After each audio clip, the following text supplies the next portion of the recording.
have any questions now, Daaji will be ready to answer. We have a mic which is floating, and please, if you can be quick. And this mic also can be taken.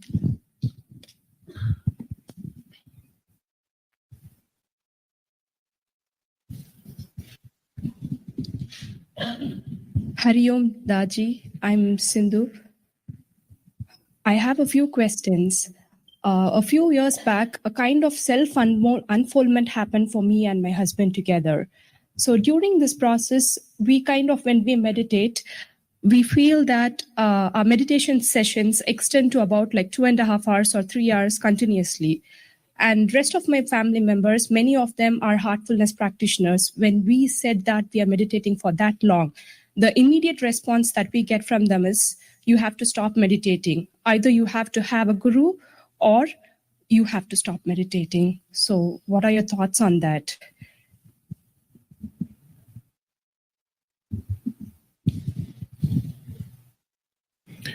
Recently, you must have read in the newspapers, Honorable Prime Minister of India, Modi ji, meditated for 45 hours at Kanyakumari. I had sent a message to PMO, Prime Minister's office, that what sort of meditation you are doing, that you have to stretch it for 45 hours. It's like when you sit on your dining table, how long do you take to feed yourself? 5 minutes, 10 minutes? But you sit there for a whole day. What does it say about yourself? So practice should be so efficacious and efficient that it brings about the result in the shortest possible time. Extension of time, sometimes we indulge in out of ego that, oh, I can meditate for so many hours. But that's not helpful.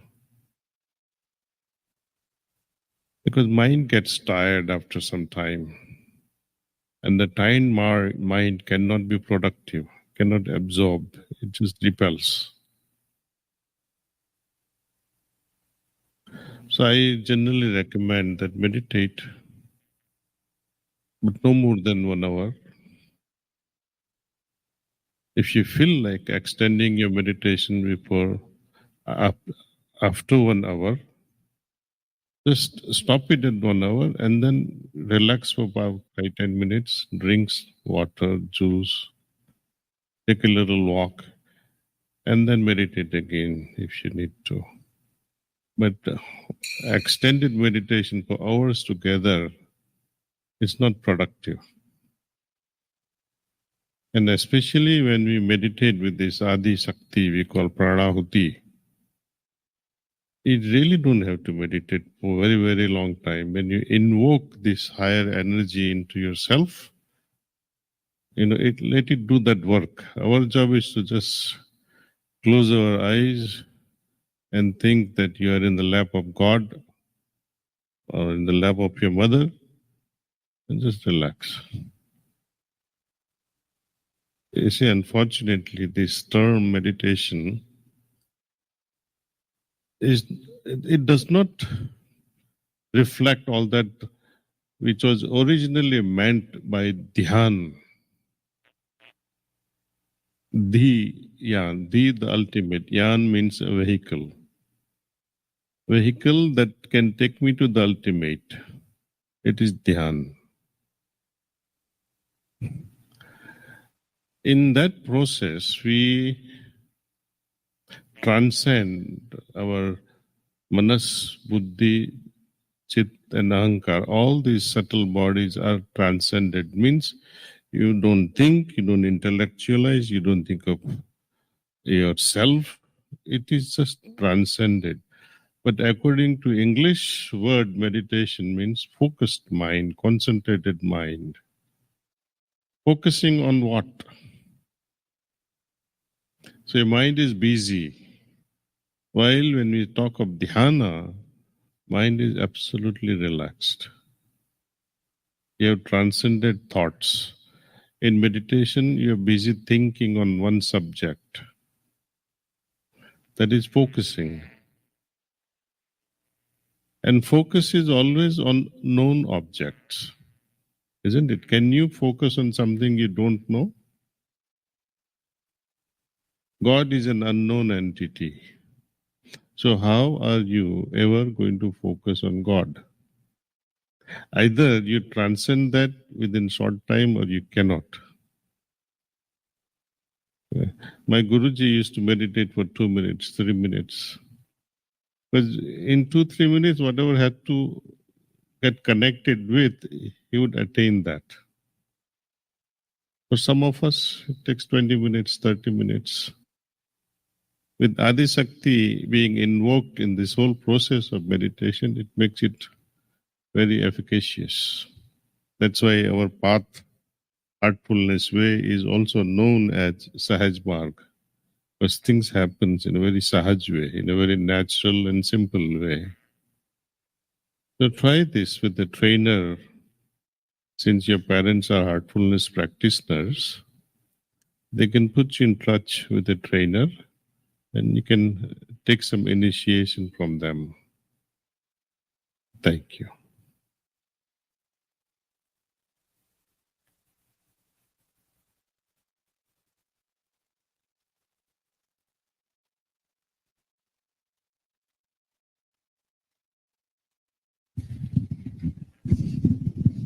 Namaskar, Swamiji. I want to know whether meditation helps the final objective of a pure mind, or a pure mind helps meditation.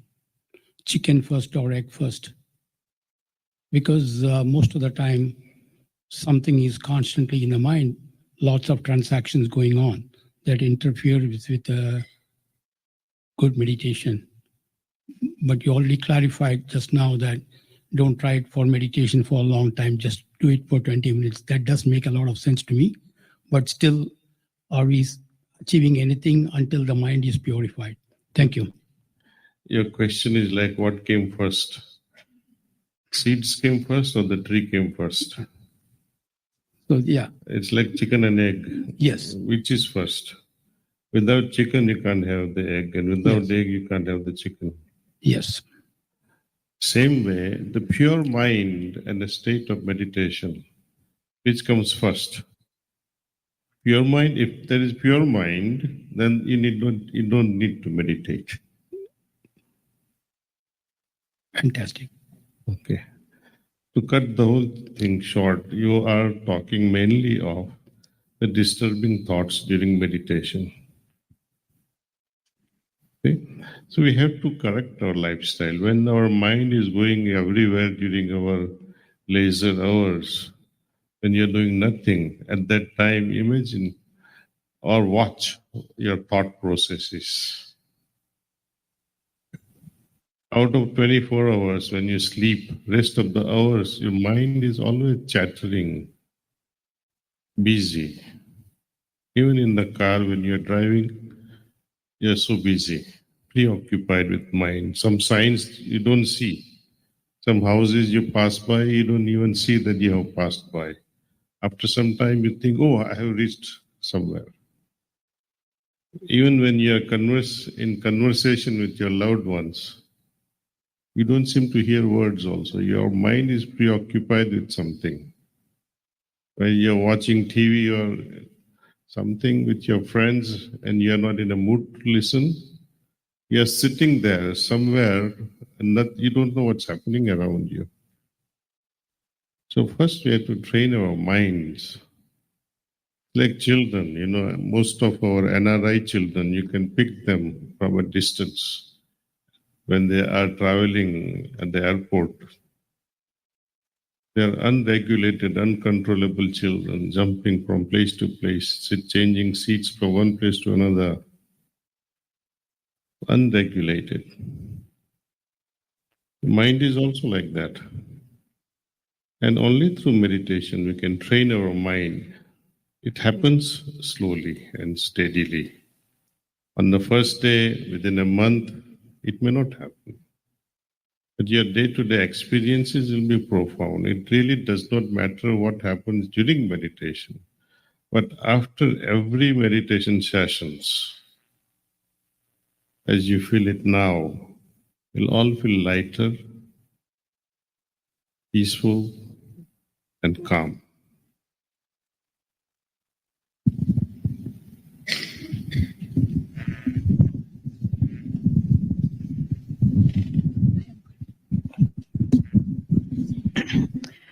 Pranam Daaji, thank you for such lovely session and meditation. I have a question. In this whole universe, our existence is very minuscule. And I feel that after being meditating for some time, I feel that what should be the purpose of life according to meditation? Because I feel so minute when we compare it with the entire universe. Well, I have earlier, before meditation, expressed in the words of Swami Vivekananda, the purpose of life, evolution of consciousness. But how do we apply that in our day-to-day life? While I was practicing in business world, as they say, the real world, how should that consciousness, how should that spiritual lifestyle run my business? Very simple, whether you are a housewife or a businessman. Does that action makes your heart joyful? Do that. And with every action, connect yourself with that Adi Shakti, with the original force, with love. Anything you do, you're doing your laundry, connect yourself. You're making chapati, connect yourself with that ultimate. You're driving, connect yourself. So somehow at a subconscious level, you are always in tune with divinity. Externally, you can be doing so many things at the same time, but from inside, you are free from all sorts of stirs. There will be waves on the ocean, but beneath the ocean, it's all quiet. That's what the message of Gita is also. Sthita pragya state is all about attaining such a steady state in our heart, that depth, that calmness is attained in whatsoever we do. Externally, many things can happen. I do that also. We need not avoid any of that. I give you a small example.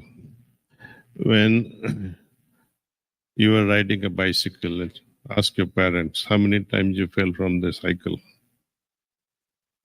You must have cried. But then they had these training wheels on a cycle. Then what happened?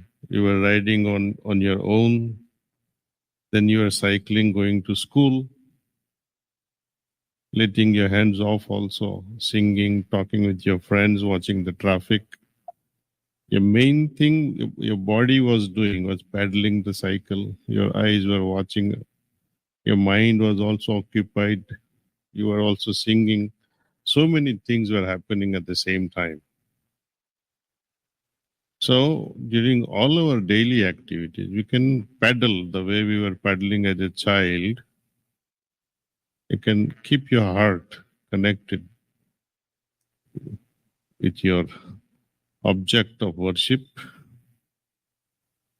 and on side by side, you can continue doing your worldly things. That is real sadhana. See, keeping the Lord all the time. It is not enough that you meditate for 20 minutes or 30 minutes, but that must extend. Meditation creates a meditative mind. And this meditative mind must extend during our day-to-day affairs.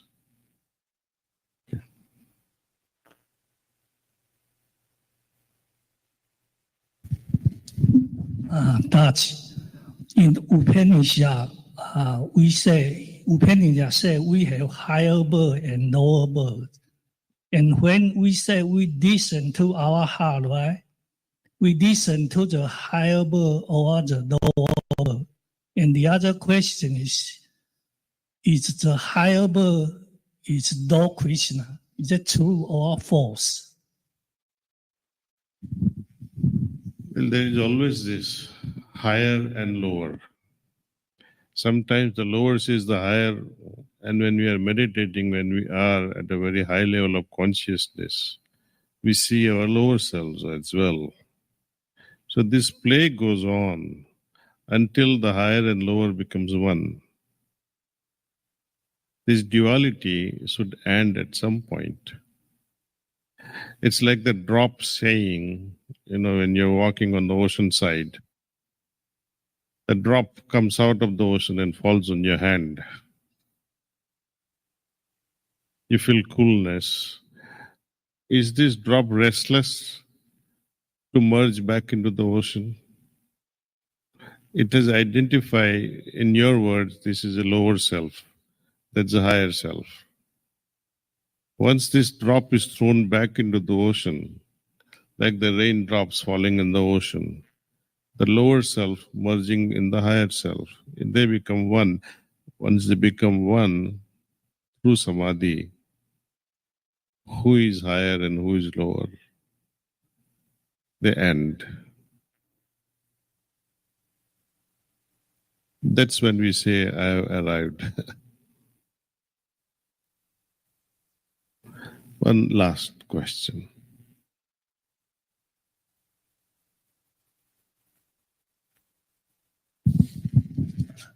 Namaste, Daaji.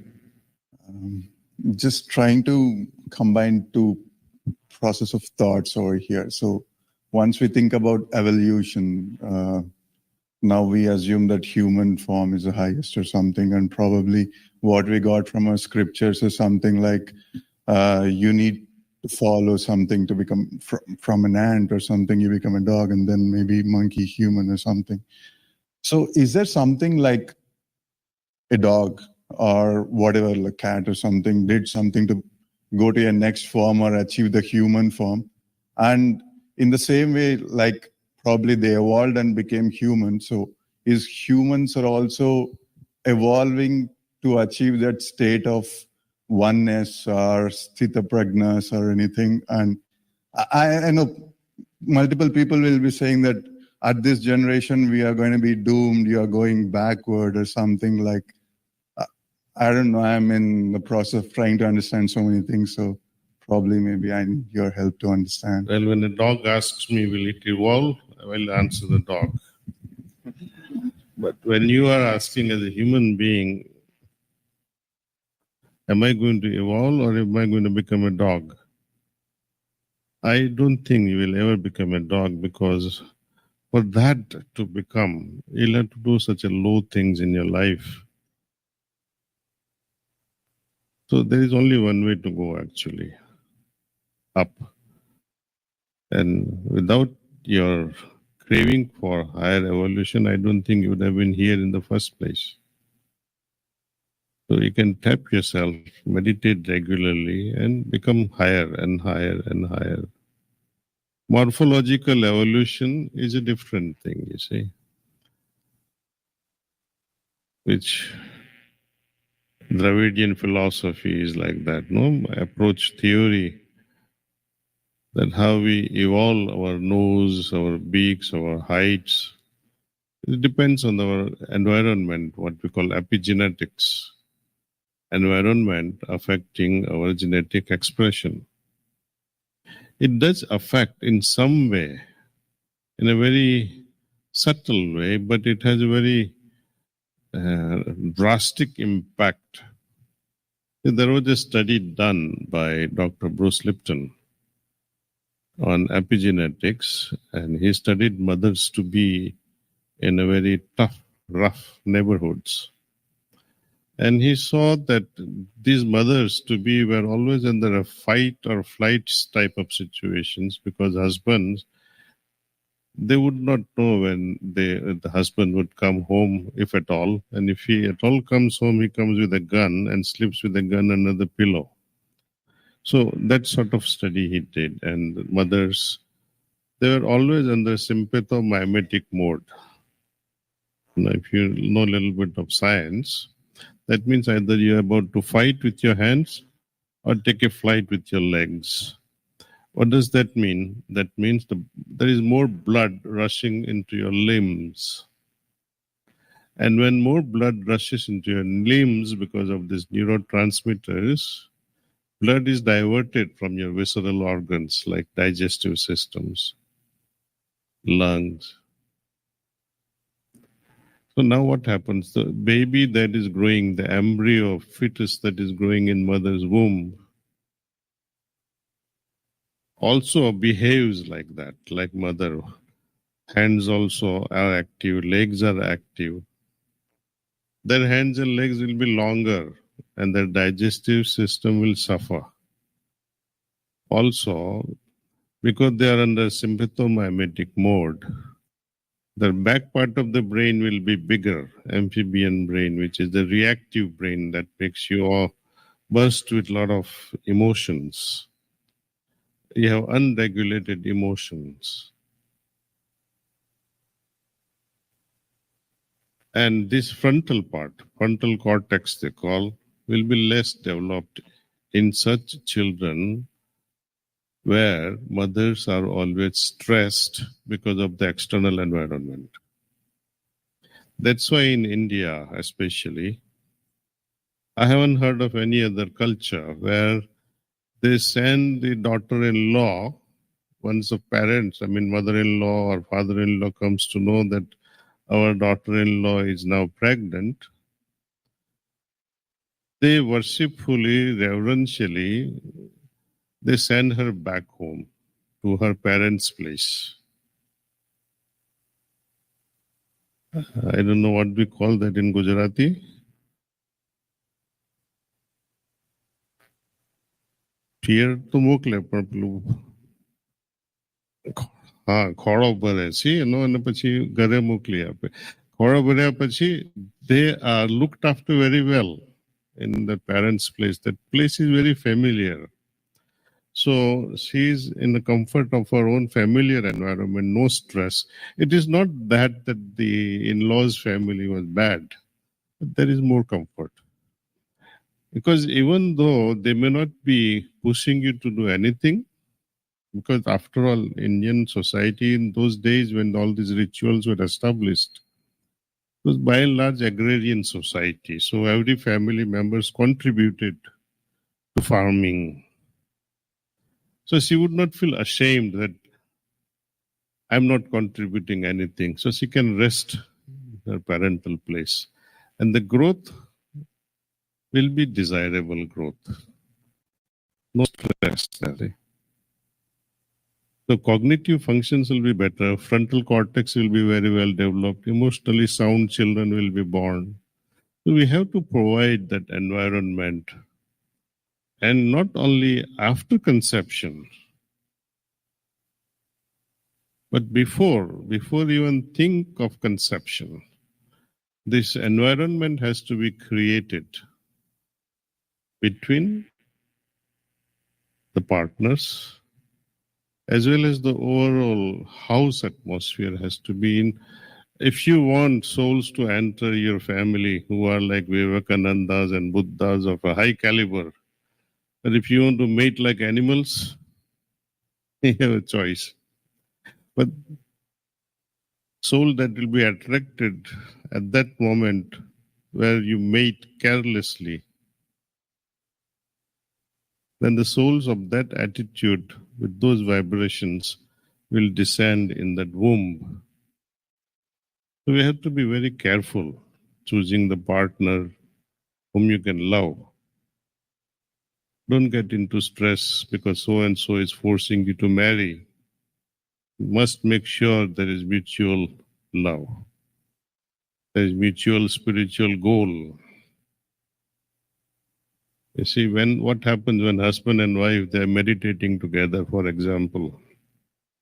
Imagine the atmosphere that is created in that house.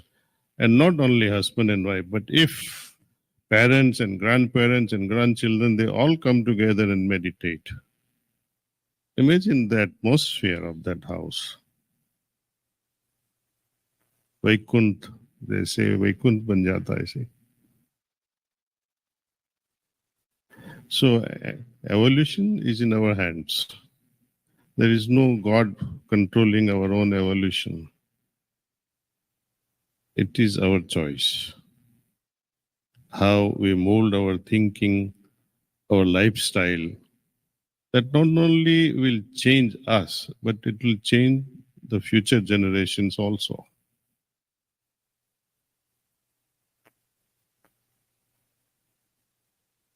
So now, I would share with you something different from meditation, but the result of relaxation in a family where parents are also meditating, something what we call a birth of a newly intuitive minds are born. And we're going to showcase you some children who will be able to do. It will be more than a miracle to most of you. Some of you may even say, oh, this is humbug, But if you bring your own children or grandchildren and see for yourself that yes, they are all trainable, there is no magic in it. So it's a cognitive minds training. And we call it Brighter Mind Project. So some children will come here and showcase you what they have learned so far through this heartfulness. I request the Brighter Mind children to come up on stage.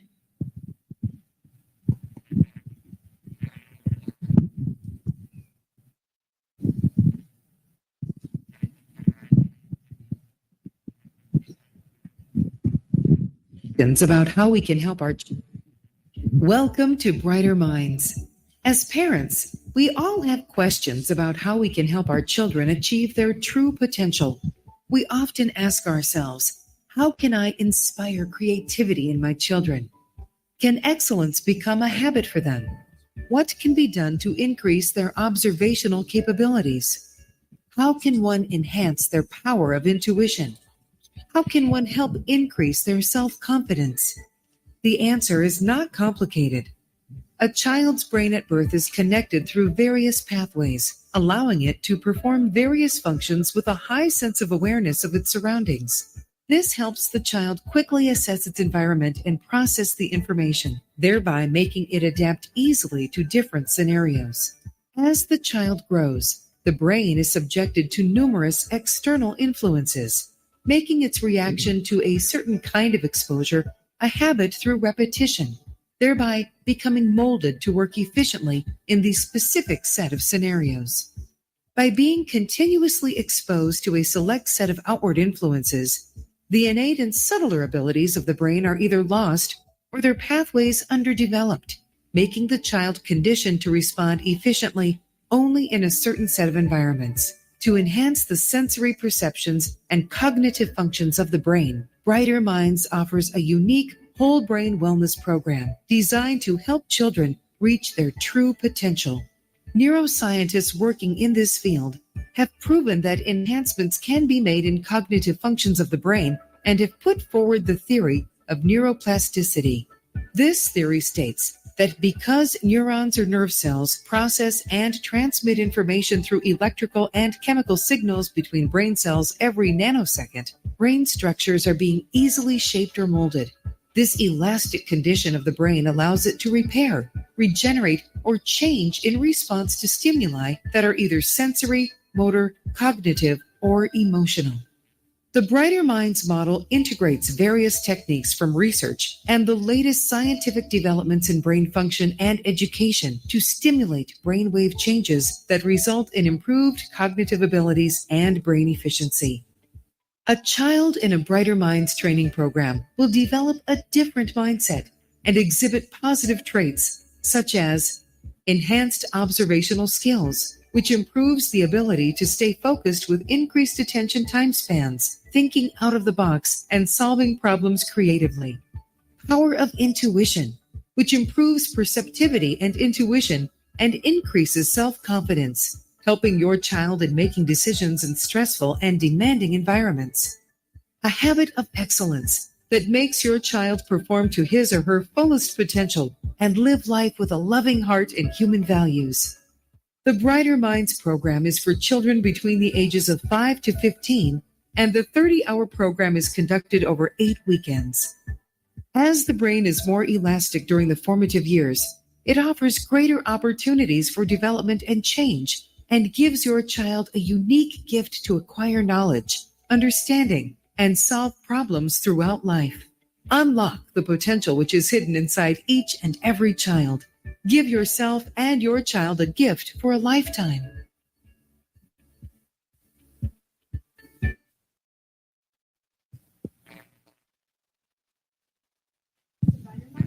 Today we're going to start with exercise.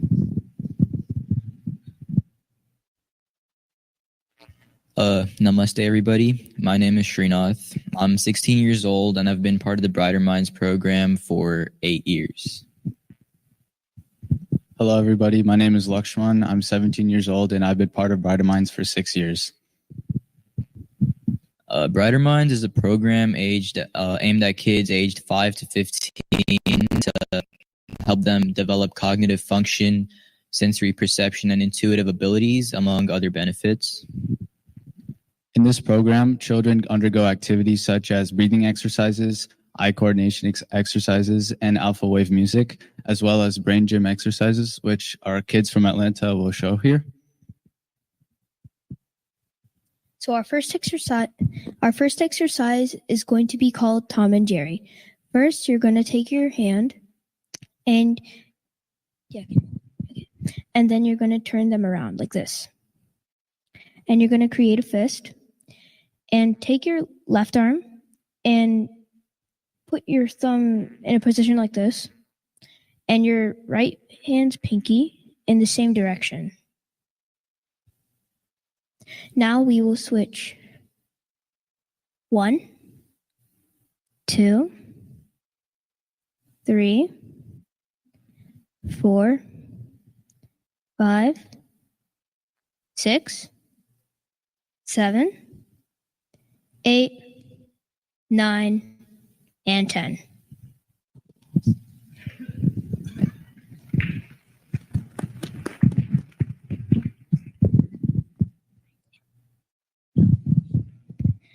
For this next exercise, you're going to take your right hand and put it a few inches from the top of your stomach.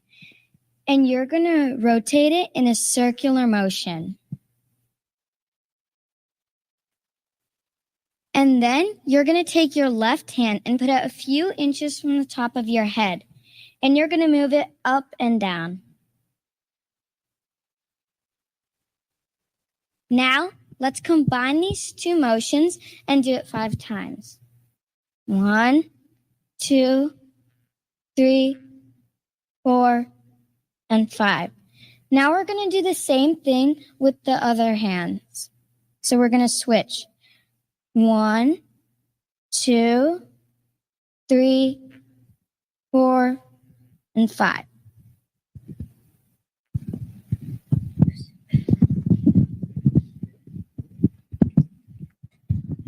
So for this next exercise, both our hands out. In our left hand, we're going to have our index finger and our middle finger out. In our right hand, we're going to have our index finger and our pinky finger. And we're going to switch. Then we're going to switch again. We're going to keep going back and forth. 1, 2, 3, 4, 5, 6, 7, 8, 9, and 10. For our final exercise, we will take our right hand and put it on our nose and our left hand on our right ear. Now put your hands on your knees. Now we'll do the same thing, but on the other side. So put your right hand on your nose and your left hand on your ear. Now put your hands on your knees again. Continue this motion 10 times. 1, 2, 3, 4, 5, 6, 7, 8, 9, 10.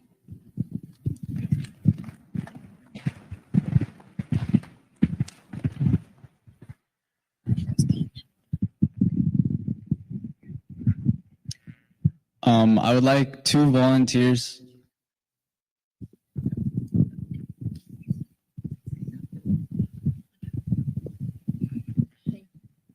Thank you, everybody, for those exercises. Can we have a round of applause for them?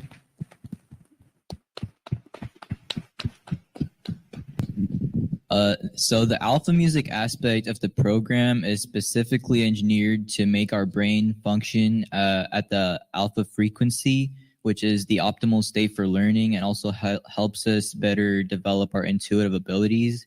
We also practice these blindfolded activities, which deprive our eyes of light so they don't send information to our brain, which helps us further develop our other senses to perceive things such as color, which we will demonstrate to you in a short demo.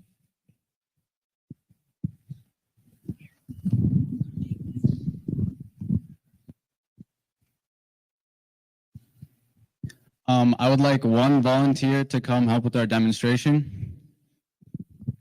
Over there. Please come up.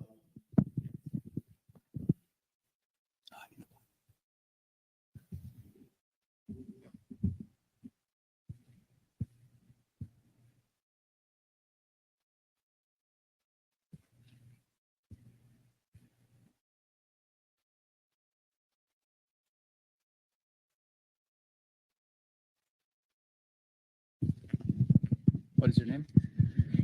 Namaste everyone. My name is Darshan Patel.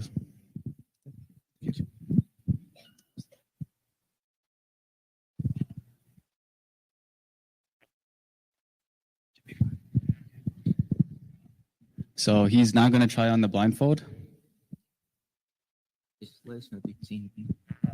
Do I have to blindfold myself? Yeah.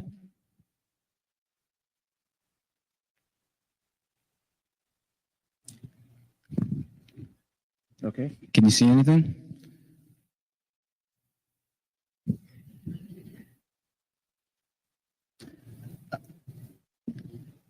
Nothing. Thank you. You can take off the blindfold. Thank you. All right. So, Okay.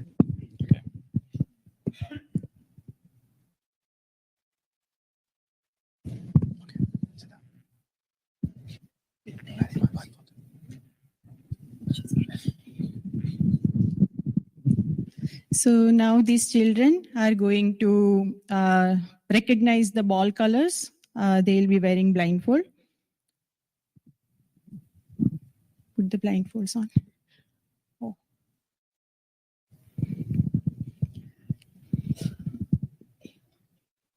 So you can give any ball to Srinath.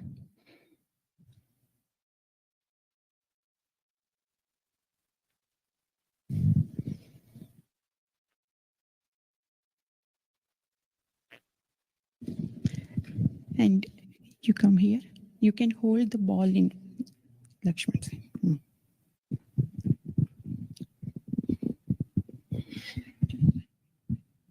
Are you ready, Srinath? This is orange.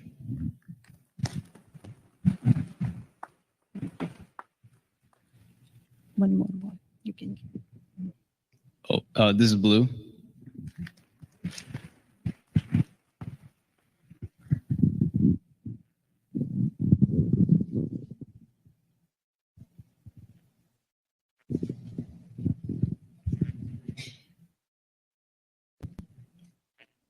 Yeah. This is green.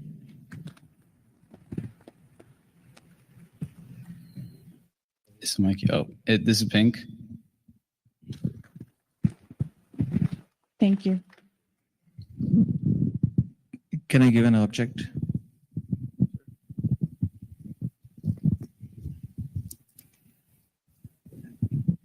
The color of this object is what I'm asking. I can give it in your hand. It would be black. Wow. Okay.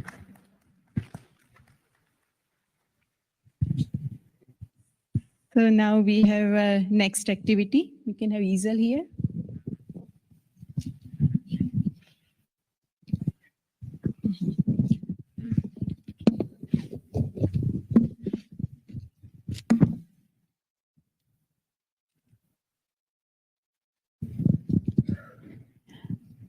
We can have one more volunteer here. Anyone? Yes, please come. Yeah, thank you.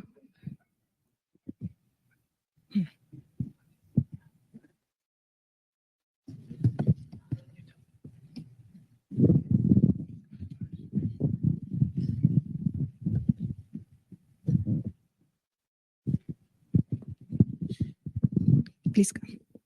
Your name? I'm Harsh. Harsh. Okay, so here you are going to write something on this easel and he is going to say what it is, right? I'll give you the...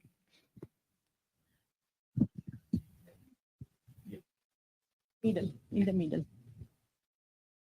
Thank you. This way, this way.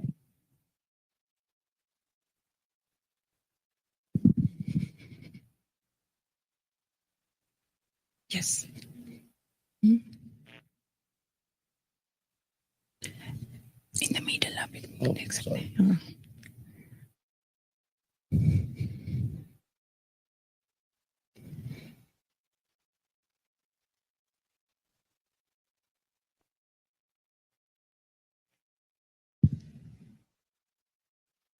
Oh, is the mic in front of me?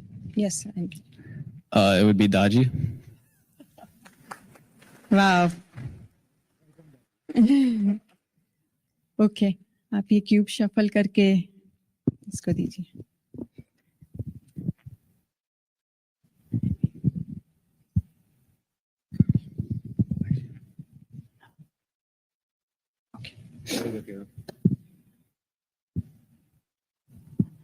If you have a dollar bill, you can give him.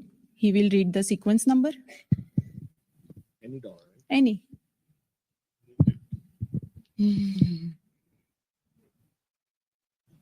Okay. I'll hold the mic. This mic. Okay. This is a $5 bill. And the code is PJ14203197A. That's right.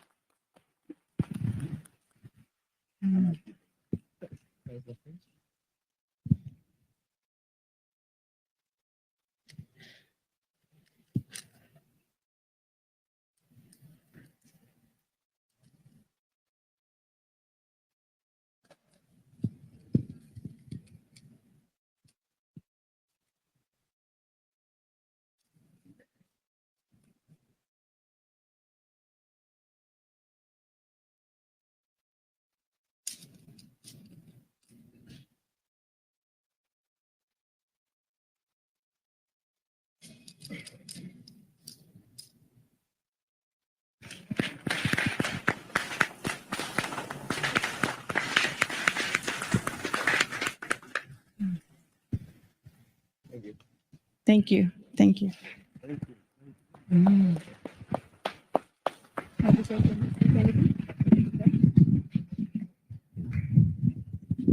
So as I was saying,